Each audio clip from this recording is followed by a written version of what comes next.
ବ୍ରତକୁ ମାରି ସଚି ସାଇ ଲୁଚନ୍ତି ତେଜହୀନ ହୋଇ। ଗୋବିନ୍ଦ ଗୋବିନ୍ଦ ଗୋବିନ୍ଦ ପଦୁ ଗଡ଼ୁଛି ମକରନ୍ଦ। ବିଷ୍ଣୁ ରଖିଲେ ତା ଜୀବନ ତ୍ରୟୋଦଶର ବିବରଣ। ଗୋବିନ୍ଦ ଗୋବିନ୍ଦ ଗୋବିନ୍ଦ ପଦୁ ଗଡ଼ୁଛି ମକରନ୍ଦ। बोल सच्चिदानंद भगवान की वृत्तକୁ ମାରି ସଚି ସାଇ ଭୁବନେ ତେଜହୀନ ହୋଇ। ଆଗରୁ ବ୍ରହ୍ମହତ୍ୟା ପାପ କରିଥିଲେ ଦେବରାଜ ଇନ୍ଦ୍ର। ଯେତେବେଳେ ବିଶ୍ୱରୂପକୁ ହତ୍ୟା କରିଥିଲେ ସେହି ହତ୍ୟାଜନିତ ପାପରୁ ମୁକ୍ତି ପାଇବା ପାଇଁ ସେ କ'ଣ କଲେ, ତାଙ୍କ ପାପକୁ ଚାରି ଭାଗରେ ବାଣ୍ଟି ଦେଇଥିଲେ। କିଏ କିଏ ନେଲେ? ଧରିତ୍ରୀ ମାତା ନେଇଥିଲେ ତାଙ୍କର ପାପ, ଯାହାର ପରିଣାମ ସ୍ୱରୂପ ଯେଉଁଠି ଖାଲୁଆ ଜମି ଥିବ ବା ଖାଲୁଆ ଜାଗା ଥିବ ଆପଣା ଛାଇଁ ବେଳେବେଳେ ପୁରିଯିବ। ଆଉ ଯେଉଁଠି ସେ ପାପର ଔଷର ଭୂମି ଦେଖାଯିବ ଜାଣିବ ଯେ ସେ ହେଉଛି ପାପ। ଆଉ ନାରୀମାନେ ମଧ୍ୟ ସେ ପାପରୁ କିଛି ଭାଗ ନେଲେ, ଯେଉଁଥିପାଇଁ ନାରୀ ରଜସ୍ୱଳା ହୁଅନ୍ତି ମାସକୁ ଥରେ। ତାପରେ ତୃତୀୟ ନେଲେ କିଏ? ବୃକ୍ଷମାନେ ନେଲେ ସେ ପାପ। ବୃକ୍ଷ ପାପ ନେଲେ, କିନ୍ତୁ ବର ସ୍ୱରୂପ ତାଙ୍କୁ ମିଳିଲା କ'ଣ? ମିଳିଲା ଏଇଆ ଯେ ବୃକ୍ଷ କଟିଗଲେ ମଧ୍ୟ ସେ ପୁଣି ପୂର୍ଣ୍ଣାଙ୍ଗ ହେଇଯିବ କିଛି ଦିନ ପରେ। ଏବଂ ବୃକ୍ଷର ଯେଉଁ ଅଠା ଝରୁଛି ସେ ହେଉଛି ସେ ପାପର ଅଂଶ। ଚତୁର୍ଥ ହେଲେ ପାଣି, ସମୁଦ୍ର, ମହୋଦଧି। ଜଳ ଭିତରେ ଯେଉଁ ଦେଖୁଛନ୍ତି ଆପଣମାନେ, ଜଳ ଯେଉଁ ଫେନିଳ ରାଶି ଜଳରାଶି ଆମେମାନେ ଦେଖିପାରୁଛେ, ସେ ଯେଉଁ ଫେଣ ଗୁଡ଼ିକ ବାହାରୁଛି ସେ ଫେଣ ହିଁ ପାପର ସ୍ୱରୂପ ଆମେ ଦେଖୁଛେ। ଚାରିଜଣ ପାପକୁ ବାଣ୍ଟି ନେଇଥିଲେ, ଆଉ ସେ ପାପକୁ ମଧ୍ୟ ଦୃଶ୍ୟମାନ ଆଜି ବି ଆମେ କରିପାରୁଛେ, ଦେଖିପାରୁଛେ। କିନ୍ତୁ ଏବେ ପୁଣି ହେଇଗଲା ପାପ, କାହିଁକିନା ଇଏ ବି ବୃତାସୁର ବି ବ୍ରାହ୍ମଣ କୂଳରେ ଜନ୍ମ ହେଇଛି। ସିନା ପ୍ରବୃତ୍ତିରେ ଅସୁର, କିନ୍ତୁ ସିଏ ଥିଲା ବ୍ରାହ୍ମଣ ତୋଷ୍ଟାଙ୍କର ତପସ୍ୟାର ଫଳ। ଏଇଠି ଯେଉଁ ବ୍ରହ୍ମ ତେଜ ହରଣ ହେଇଗଲା, ତ ବ୍ରାହ୍ମଣକୁ ହତ୍ୟା କଲା ଇନ୍ଦ୍ର, ହତ୍ୟା କଲେ। ବୃତ୍ତକୁ ମାରି ସଚି ସାଇ ଲୁଚନ୍ତେ ତେଜହୀନ ହୋଇ। ମାରିଦେଲା ପରେ ତେଜହୀନ ହେଇକରି ଲୁଚିଲେ। କିଏ? ସଚି ସାଇ କହିଲେ ଇନ୍ଦ୍ର। ବିଷ୍ଣୁ ରଖିଲେ ତା ଜୀବନ।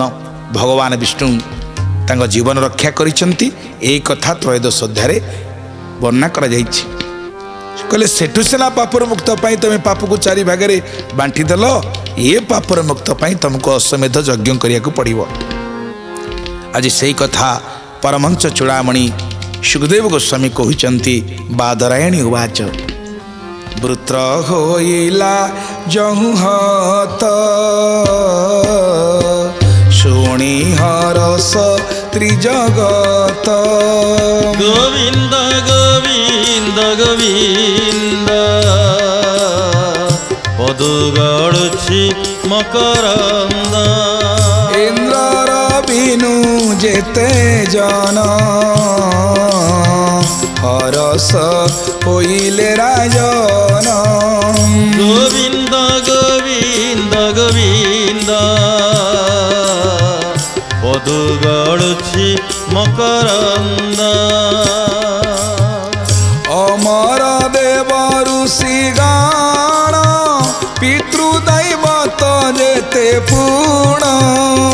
ଗୋବିନ୍ଦ ଗୋବିନ୍ଦ ଗୋବିନ୍ଦ ପଦୁ ଗଡ଼ୁଛି ମକରନ୍ଦ। ବ୍ରହ୍ମା ଶଙ୍କର ବଜ୍ରଧର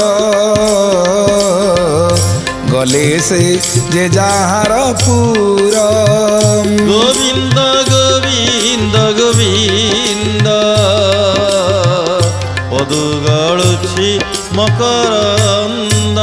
बोल सच्चिदानंद भगवान की परमहंस चूड़ामणि सुखदेव गोस्वामी कहते हे राजा परीक्षित वृत्र होइला चहु हथ शुणी हरस त्रिजगत। स्वर्ग मर्त्य पाताल त्रिजगत आनंद खेलीगला वृतासुरर निधन कथा शुणी। इंद्रर बिनु जेते जन हरस होइले राजन। इंद्र को छाड़देले अन्य समस्ते मध्य आनंद रे खुशी हो गले जे एभली जने दुष्ट राक्षसर मृत्यु हो गला। अमर देव ऋषि गण पितृदैवत जेते पुण पितृपुरुष माने समस्त देवता माने ଅମର ମାନେ ବ୍ରହ୍ମା ଶଙ୍କର ଇଏ ସମସ୍ତେ ଆନନ୍ଦରେ ଗଦଗଦ ହେଇଗଲେ। ଏଭଳି ଗୋଟିଏ ଦୁଷ୍ଟ ରାକ୍ଷସର ମୃତ୍ୟୁ ହେଇଗଲା। ହେଲା ପରେ ସମସ୍ତେ ନିଜ ନିଜ ପୁରକୁ ଫେରିଗଲେ। ମହାରାଜ ପରୀକ୍ଷିତ ଏଠି ପଚାରୁଛନ୍ତି ସୁଖଦେବ ଗୋସ୍ୱାମୀ କି ଭୂମନି ହୁଅ ସାବଧାନ ଗୋବିନ୍ଦ, ଏହା ଶୁଣିତେ ମୋର ମନ ଗୋବିନ୍ଦ। ଗୋବିନ୍ଦ ଗୋବିନ୍ଦ ଗୋବିନ୍ଦ ଗୋବିନ୍ଦ ପଦୁ ଗଳୁଛି ମକରନ୍ଦ ଗୋବିନ୍ଦ। କିମ୍ପା ହରସ ଦେବ ଗଣେ ଗୋବିନ୍ଦ, ଇନ୍ଦ୍ର ବିଷାଦ କି କାରଣେ ଗୋବିନ୍ଦ। ଗୋବିନ୍ଦ ଗୋବିନ୍ଦ ଗୋବିନ୍ଦ ଗୋବିନ୍ଦ ପଦୁ ଗଳୁଛି ମକରନ୍ଦ ଗୋବିନ୍ଦ। କହିବା ଏଥିର କାରଣ ଗୋବିନ୍ଦ, ନମଇ ତୁମ୍ଭର ଚରଣ ଗୋବିନ୍ଦ। ଗୋବିନ୍ଦ ଗୋବିନ୍ଦ ଗୋବିନ୍ଦ ଗୋବିନ୍ଦ ପଦୁ ଗଳୁଛି ମକରନ୍ଦ ଗୋବିନ୍ଦ। ଶ୍ରୀମଦ ଭାଗବତ ଭଗବାନ କି ଜୟ। ଆହା ବଡ଼ ସୁନ୍ଦର ଭାବରେ ପରମ ବିଷ୍ଣୁ ଭକ୍ତ ବୈଷ୍ଣବ କୁଳ ସମ୍ରାଟ ମହାରାଜ ପରୀକ୍ଷିତ ଆମମାନଙ୍କ ଭିତରେ ଥିବା ଶଙ୍କାକୁ ସମାଧାନ କରିବା ପାଇଁ ପରମହଂସ ଚୂଡ଼ାମଣି ସୁଖଦେବ ଗୋସ୍ୱାମୀଙ୍କ ଚରଣ ତଳରେ ପ୍ରଣିପାତ ନିବେଦନ କରି କହୁଛନ୍ତି, ହେ ଗୁରୁବାର କିମ୍ପା ହରସେ ଦେବଗଣ ଇନ୍ଦ୍ର ବିଷାଦ କି କାରଣ। ଦେବତାମାନେ ତ ବୃତାଶ୍ରମ ହେଲା ବୋଲି ଖୁସି ହେଇଗଲେ, କିନ୍ତୁ ଇନ୍ଦ୍ର କ'ଣ ପାଇଁ ବିଷାଦ କଲେ? ଏହାର କାରଣ କ'ଣ? ଇନ୍ଦ୍ର ତ ନିଜେ ବଜ୍ର ପ୍ରହାର କରି ମାରିଲେ। ଦେବତାମାନେ ଖୁସି ହେଲା ପରେ ଇନ୍ଦ୍ରଙ୍କର ଦୁଃଖର କାରଣ କ'ଣ? ଯାହାକୁ ତ ଯୁଦ୍ଧ ଯାହା ପାଇଁ ହେଉଥିଲା, ଯାହା ସହିତ ଯୁଦ୍ଧ କରୁଥିଲେ ତାକୁ ତ ବଜ୍ର ପ୍ରହାର କରି ତାର ଗଣ୍ଡିମୁଣ୍ଡ ଅଲଗା କରିଦେଲେ, ତାର ମୃତ୍ୟୁ ହେଇଗଲା। କିନ୍ତୁ ଇନ୍ଦ୍ର ବିଷାଦ ହେବାର କାରଣ କ'ଣ? ଦୁଃଖ କରିବାର କାରଣ କ'ଣ? ମୋତେ ଟିକେ ଦୟାକରି କୁହନ୍ତୁ। କହିବା ଏଥିର କାରଣ ନମଇ ତୁମ୍ଭର ଚରଣ, ମୁଁ ଆପଣଙ୍କ ଚରଣ ତଳେ ପ୍ରଣାମ ନିବେଦନ କରୁଛି। ଏହାର କାରଣ ମୋତେ ଟିକେ କହିବା କୁହନ୍ତୁ। ବୃତ୍ର ବିକ୍ରମ ଦେଖିଦେବେ ମହତ ଋଷି ଆଦି ସର୍ବେ। ଗୋବିନ୍ଦ ଗୋବିନ୍ଦ ଗୋବିନ୍ଦ ପଦୁ ଗଳୁଛି ମକରନ୍ଦ। ଭୟ ଉଦ୍ବେଗ ମନ ହୋଇ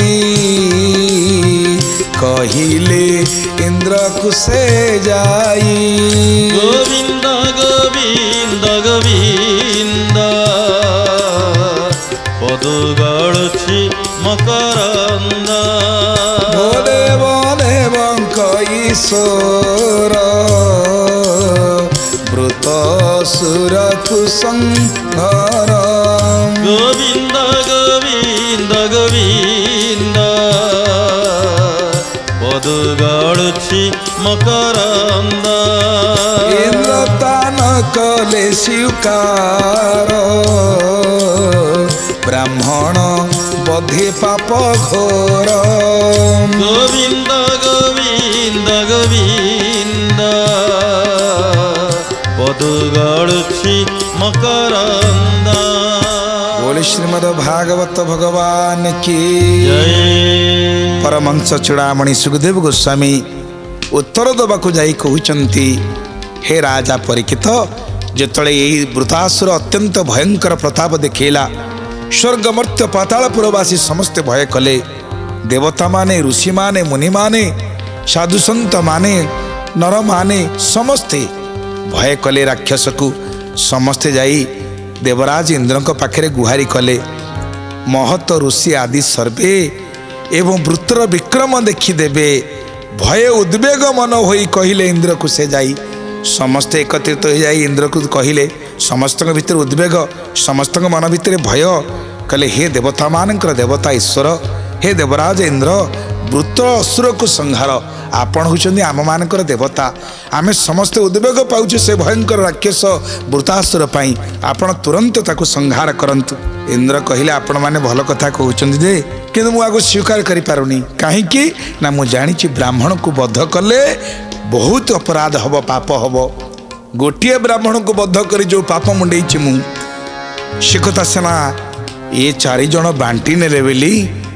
ଯଦି ଧରିତ୍ରୀ ଟିକେ ପାପକୁ ବାଣ୍ଟି ନେଇନଥାନ୍ତେ, ସମୁଦ୍ର ଯଦି ନେଇନଥାନ୍ତେ, ନାରୀ ଯଦି ନେଇନଥାନ୍ତେ, ବୃକ୍ଷ ଯଦି ନେଇନଥାନ୍ତେ, ଆଜି ବି ମୁଁ ସନ୍ତାପିତ ହେଇଥାନ୍ତି। ଏପର୍ଯ୍ୟନ୍ତ ସେ ପାପର ଫଳ ତାଙ୍କୁ ଭୋଗିବାକୁ ପଡ଼ୁଛି। ତେଣୁ ଏ ଯେଉଁ ବ୍ରହ୍ମହତ୍ୟା ଜନିତ ଯେଉଁ ପାପ ତାକୁ ମୁଁ ମୁଣ୍ଡେଇବାକୁ ଚାହୁଁନି, କାହିଁକିନା ଇଏ ବୃତାସୁର ଅସୁର ହେଲେ ମଧ୍ୟ ଇଏ ବ୍ରାହ୍ମଣ କୁଳ ସମ୍ଭୂତ। ତେଣୁ ବ୍ରାହ୍ମଣ ବଧ୍ୟ ପାପ ଘର, ଏ ପାପ ମୁଁ କରିପାରିବିନି। ରାଜି ହେଇଲେନି। ଯେତେବେଳେ ରାଜି ନ ହୋଇଛନ୍ତି ସିନା ଇନ୍ଦ୍ର ଦେବତା କ'ଣ କହିଲେ ଦେବତାମାନଙ୍କୁ?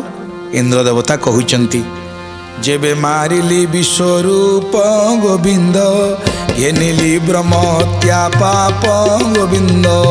ଗୋବିନ୍ଦ ଗୋବିନ୍ଦ ଗୋବିନ୍ଦ ଗୋବିନ୍ଦ ପଦୁଗଳୁଛି ମକରନ୍ଦ ଗୋବିନ୍ଦ।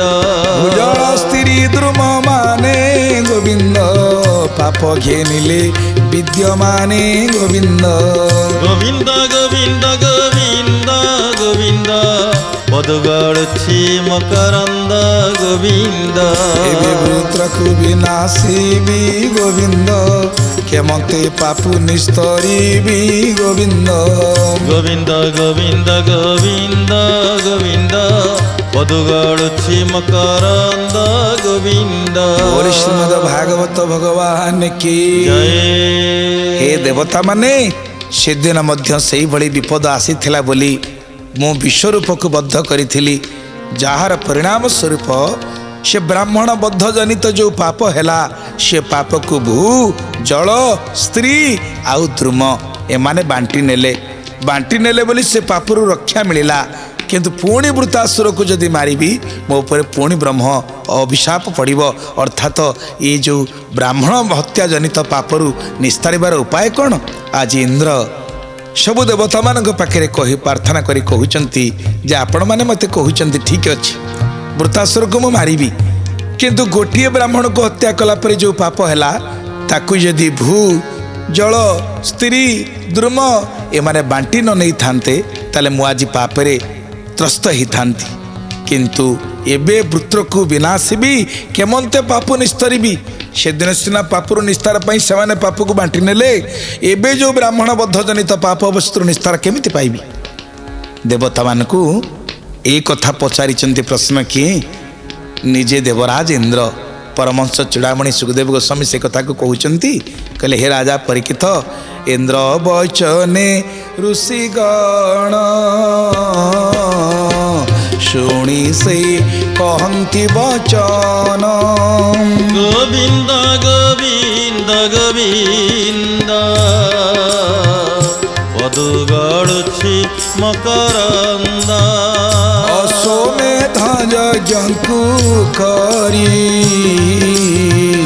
ଏ ପାପ ନାସିବୁ ତ ହରି।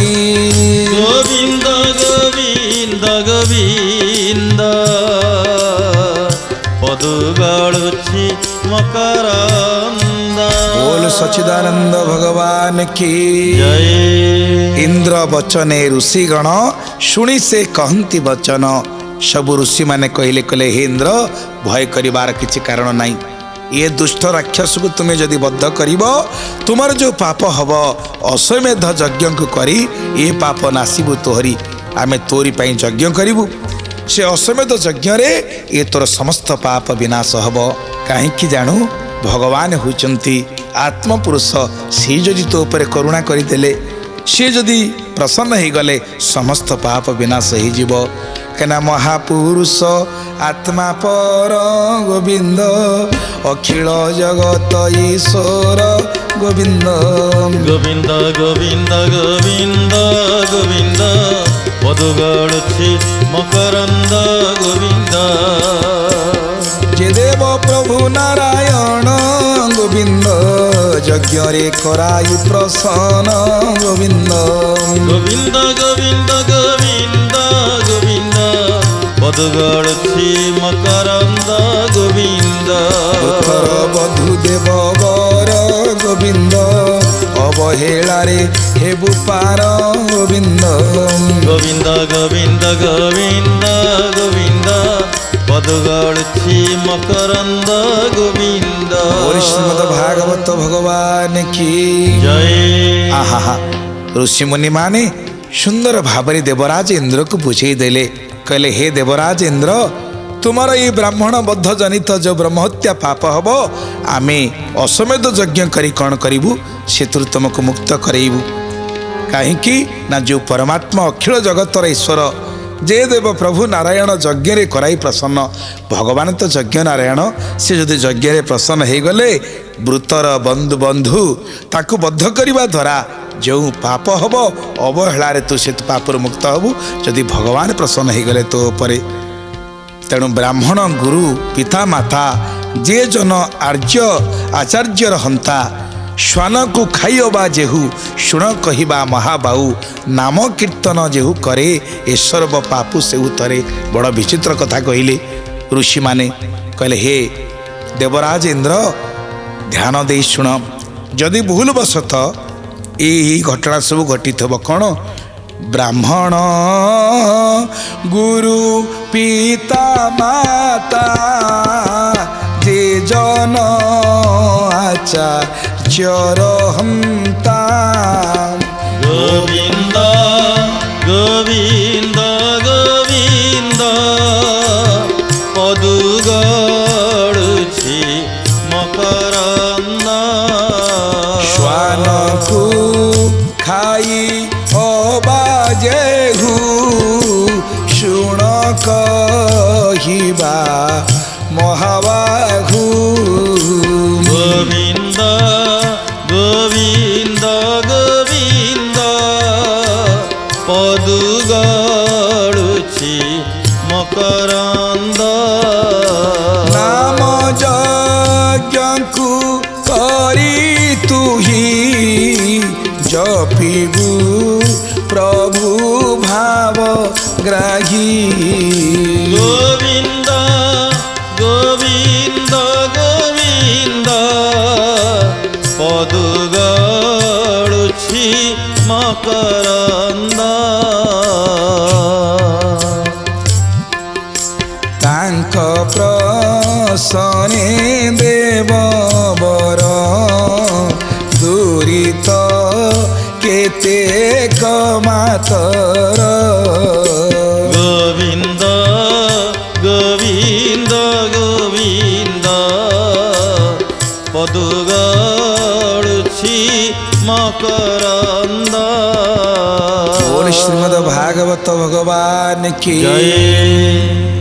ଋଷିମାନେ ଏକତ୍ରିତ ହେଇ ଦେବରାଜ ଇନ୍ଦ୍ରଙ୍କୁ ଉପଦେଶ ଛଳରେ କହିଲେ ହେ ଦେବରାଜ ଇନ୍ଦ୍ର ଏଇ ଯେଉଁ ବ୍ରହ୍ମହତ୍ୟା ପାପକୁ ନିବାରଣ କରିବା ପାଇଁ ହେଲେ ଆମେ ତୋ ପାଇଁ ଅଶ୍ୱମେଧ ଯଜ୍ଞ କରିବୁ।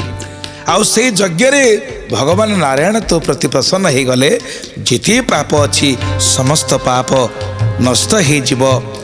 ତେଣୁ ହେ ଦେବରାଜ ଇନ୍ଦ୍ର ବ୍ରାହ୍ମଣ ଗୁରୁ ପିତା ମାତା ଯେ ଜନ ଆଚାର୍ଯ୍ୟର ହନ୍ତା ଯିଏ ବ୍ରାହ୍ମଣକୁ ହତ୍ୟା କରିଥାଏ, ଗୁରୁଙ୍କୁ ହତ୍ୟା କରିଥାଏ, ପିତାମାତାଙ୍କୁ ହତ୍ୟା କରିଥାଏ କିମ୍ବା ଆଚାର୍ଯ୍ୟକୁ ହତ୍ୟା କରିଥାଏ, ଶ୍ୱାନ କହିଲେ କୁକୁରକୁ ନିଜେ କୁକୁର ମାଂସ ଯିଏ ଭକ୍ଷଣ କରିଥାଏ, ସେଭଳି ପାପରୁ ରକ୍ଷା ପାଇବା ପାଇଁ ନାମ କୀର୍ତ୍ତନ ଯେହୁ କରେ ଏ ସର୍ବ ପାପୁ ସେହୁ ତରେ।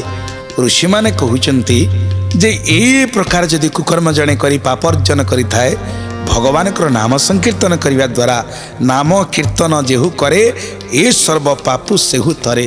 ଯେତେ ପ୍ରକାର ପାପ ବ୍ରାହ୍ମଣ ହତ୍ୟା ଭୁଲ ବଶତଃ ଯଦି ପିତୃମାତୃ ହତ୍ୟା କରିଛି ବା ଆଚାର୍ଯ୍ୟଙ୍କୁ ହତ୍ୟା କରିଛି, ଶ୍ୱାନର ମାଂସ ଖାଇଛି, କୁକୁର ମାଂସକୁ ଯଦି ଜଣେ ଖାଇଛି ତାର ଯେଉଁ ପାପ ଅର୍ଜନ କରିଛି ସେ ପାପରୁ ପ୍ରାୟଶ୍ଚିତ କରିବା ପାଇଁ ଗୋଟିଏ ଉପାୟ ନାମ କୀର୍ତ୍ତନ ଯେହୁ କରେ ଏ ସର୍ବ ପାପୁ ସେହୁ ତରେ। ଗୋବିନ୍ଦ ଗୋବିନ୍ଦ ଗୋବିନ୍ଦ ପଦୁ ଗଡ଼ୁଛି ମକରନ୍ଦ ମହାଯଜ୍ଞକୁ କରି ତୁହି ଜପିବୁ ପ୍ରଭୁ ଭାବଗ୍ରାହୀ। ଗୋବିନ୍ଦ ଗୋବିନ୍ଦ ଗୋବିନ୍ଦ ପଦୁ ଗଡ଼ୁଛି ମକରନ୍ଦ ତାଙ୍କ ପ୍ରସନେ ଦେବ ବର ଦୂରିତ କେତେ କମାତର। ଗୋବିନ୍ଦ ଗୋବିନ୍ଦ ଗୋବିନ୍ଦ ପଦୁ ଗଡ଼ୁଛି ମକରନ୍ଦ। ବୋଲ ଶ୍ରୀମଦ ଭାଗବତ ଭଗବାନ କି ଜୟ। ହେ ଦେବରାଜ ଇନ୍ଦ୍ର ଭଗବାନଙ୍କର ନାମ କରିବା ହେଉଛି ଏ ସମସ୍ତ ଦୂରିତ ଖଣ୍ଡନର ମୁଖ୍ୟ ଉପାୟ। ଯେତେ ପାପ ହେଇଥାଉ କୃଷ୍ଣ ନାମରେ ଅଛି ପୁଣ୍ୟ ଯେତେ ପାପୀ ନ କରିପାରେ ପାପ ତେତେ। ଭଗବାନଙ୍କର ପବିତ୍ର ନାମ ଯଜ୍ଞ ଠାରୁ ଆଉ ବଡ଼ ଯଜ୍ଞ କିଛି ନାହିଁ। ତେଣୁ ମା ବାପା ମାନେ ପୁଣି ଶ୍ରୀମଦ ଭାଗବତରେ ତ ଏ କଥା ଷଷ୍ଠ ସ୍କନ୍ଧରେ କୁହାଯାଇଛନ୍ତି। ଆଜି ମଧ୍ୟ कली जुगरे श्रीकृष्ण चैतन्य महाप्रभुंकर जो आविर्भाव होता तो सही श्रीकृष्ण चैतन्य महाप्रभु ग्रामे ग्रामे नगरे नगरे प्रांते प्रांते बुली यही भगवत नाम प्रचार प्रसार करते। जिस देश में जिस वेश में जिस हाल में रहो राधा रमण राधा रमण राधा रमण कहो। राधा रमण राधा रमण राधा रमण कहो राधा रमण राधा रमण राधा रमण कहो। जिस संग में जिस रंग में जिस ढंग में रहो राधा रमण राधा रमण राधा रमण कहो। राधा रमण राधा रमण राधा रमण कहो राधा रमण राधा रमण राधा रमण कहो। राधा रमण राधा रमण राधा रमण कहो राधा रमण राधा रमण राधा रमण कहो। राधा रमण राधा रमण राधा रमण कहो राधा रमण राधा रमण राधा रमण कहो। बोले सच्चिदानंद भगवान की जय। स्वामी शिवानंद कहउचंती जिस देश में जिस वेश में जिस हाल में रहो राधा रमण राधा रमण राधा रमण कहो। जिस संग में जिस रंग में जिस ढंग में रहो राधा रमण राधा रमण राधा रमण कहो। भगवान कर नाम तो ए नाम यज्ञ ठार श्रेष्ठ यज्ञ आउ कौन थाई पारे।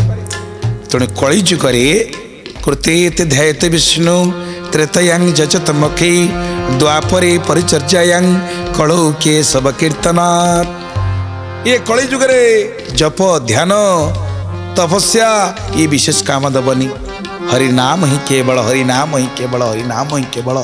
साड़े महायज्ञ असमध्य यज्ञ चालू आड़े नाम यज्ञ मध्य जप करुथिबु जप करुथिबु। तांक प्रसन्ने भगवान जदि प्रसन्न हो गले तांक प्रसन्ने देववर दूरित केतेक मात्र। महाप्रभु जदि प्रसन्न हो गले आउ से दूरित केते मात्र।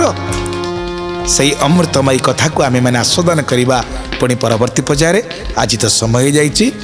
जय गुरु जय गुरु जय गुरु जय जगन्नाथ जय गुरु जय गुरु जय गुरु वैकुंठनाथ। जय गुरु जय गुरु जय गुरु जय जगन्नाथ जय गुरु जय गुरु जय गुरु वैकुंठनाथ। जय गुरु जय गुरु जय गुरु जय जगन्नाथ जय गुरु जय गुरु जय गुरु वैकुंठनाथ। जय गुरु जय गुरु जय गुरु जय जगन्नाथ जय गुरु जय गुरु जय गुरु वैकुंठनाथ। बोल श्री जगन्नाथ महाप्रभु की जय।